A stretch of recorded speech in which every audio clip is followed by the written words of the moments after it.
Fury. Since you've been gone, things have gotten much worse.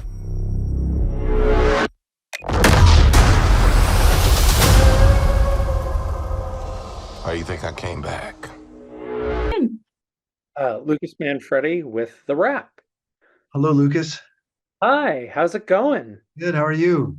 Good. So to start off, for me, tell me what it was like in this series, getting to dig into who Nick Fury is, and given Samuel L. Jackson's role also as an executive producer, what were your conversations like with him in terms of exploring the character?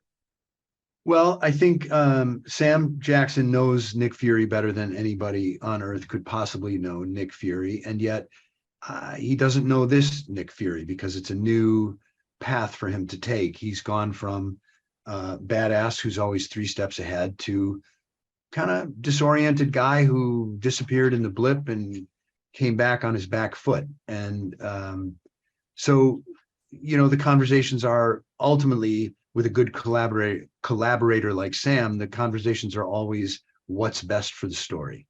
And this story is about Nick Fury's return to see if he can regain his mojo or some version of that.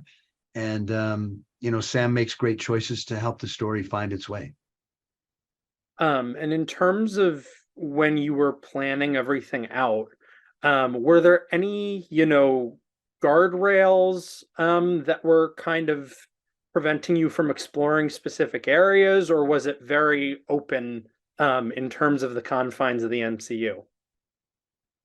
There was no roadblocks or prevention, nothing like that. It's all, again, it goes back to story. And I think, Marvel is excited to tell this story. It's a very new story for them, but it's still Marvel. And so my job becomes shepherding the brand and blowing the doors off the brand at the same time. And again, I can make decisions that aren't best for story, and that doesn't make me feel like prevention or roadblocks. It makes me feel like, oh, we got to get back in the story.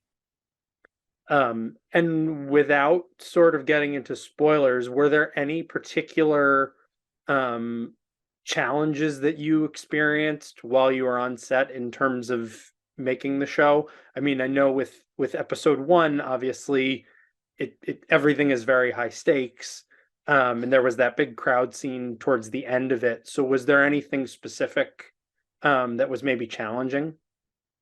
Well, I think everything about filmmaking is challenging. Every step of the way, every decision you make, every bomb you have to build. I mean, everything is a challenge because you're taking a blank slate and filling it with a story. And there are times where, you look at that end scene with the explosions, it was massive and it took days to storyboard and plan and execute. But ultimately, I think it was simpler than some two-hander scene with 2 people sitting at a table that relies on this very elusive idea of emotional truth. So in that sense, everything's a challenge. And I can't give you a big bombastic story that is more of a challenge than anything else. With all of the episodes, is there any specific episode or episodes that you think will surprise fans most? I hope not, because that feels like a scene stealer. It feels like somebody's chewing up the scenery if one episode sticks out. I hope that it's a really smooth arc across 6 episodes and that people are constantly surprised and never pulled out of the story. And I think that the series is effective that way. I hope you're always surprised.